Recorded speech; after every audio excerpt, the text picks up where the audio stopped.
Bonjour monsieur, dame, nous avons commencé le chapitre 4 du semestre qui traite de la liaison chimique.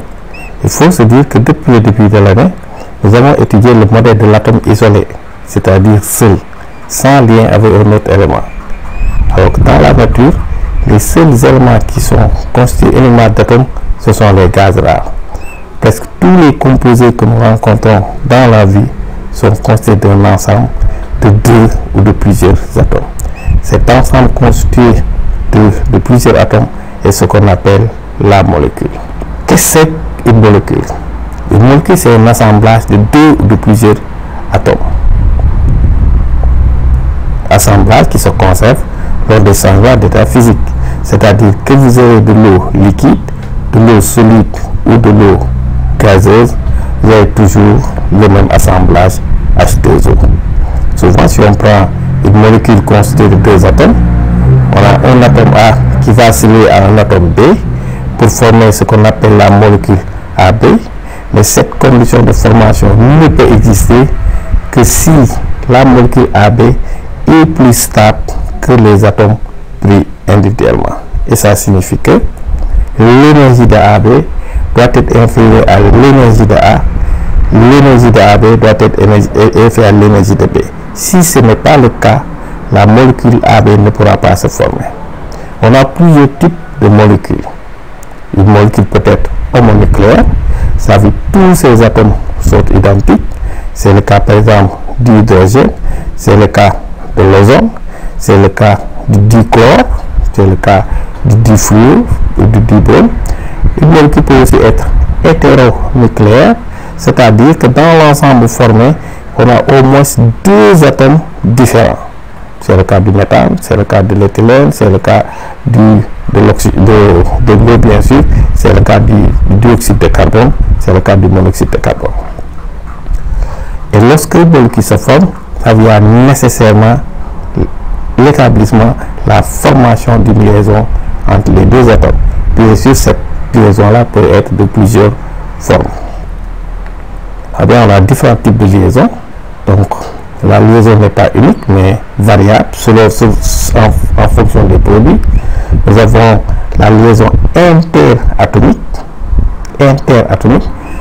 ou la liaison intramoléculaire. La liaison interatomique est aussi type intramoléculaire parce qu'elle se déroule entre 2 atomes d'une même molécule. C'est le cas des liaisons covalentes, des liaisons ioniques, des liaisons métalliques.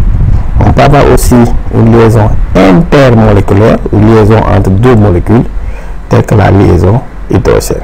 Il existe encore des liaisons d'énergie très faible, qu'on appelle des liaisons, la liaison de Van der Waals, une liaison de faible énergie. Qu'est-ce que la liaison interatomique?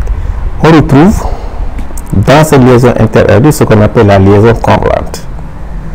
La liaison covalente est une mise en commun de 2 électrons de valence de 2 atomes.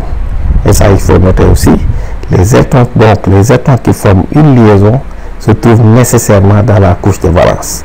On a A qui apporte un électron, B qui apporte un électron par exemple, qui forme la liaison AB.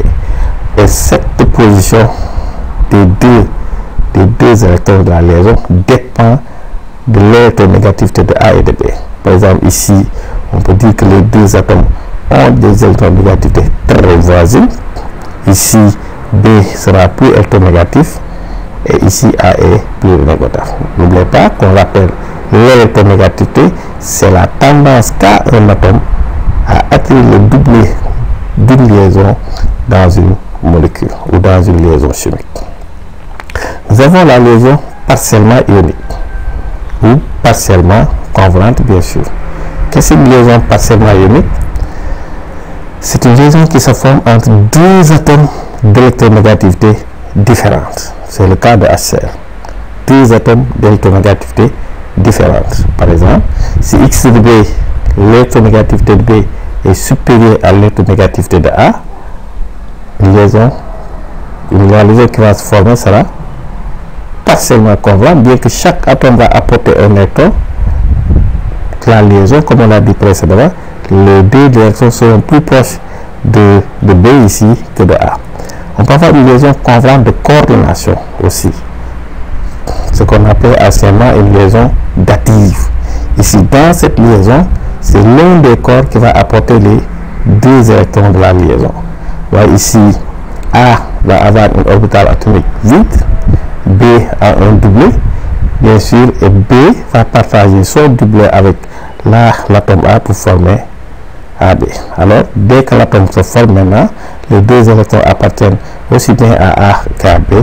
On ne va pas distinguer que c'est les électrons de B ou de A. Voyez la liaison unique. Cette liaison se forme lorsque des atomes d'électronégativités différentes, c'est-à-dire si la différence entre les deux électronégativités des deux atomes est supérieure à 2, on aura le doublet de la liaison B qui est localisé sur le double de la liaison est localisé sur B. Donc même si chacun apporte un électron, B étant beaucoup plus électronégatif, il va attirer presque tout le doublet sur lui. B va devenir un anion et A va se transformer en plus. Et on aura une attraction de type électrostatique qui s'exerce entre les deux ions. C'est ce qu'on appelle la liaison ionique. C'est ce qu'on retrouve généralement dans NaCl, dans le sel de cuisine. Donc c'est juste on va s'arrêter là, on va revenir plus tard pour continuer le chapitre. Merci de votre attention.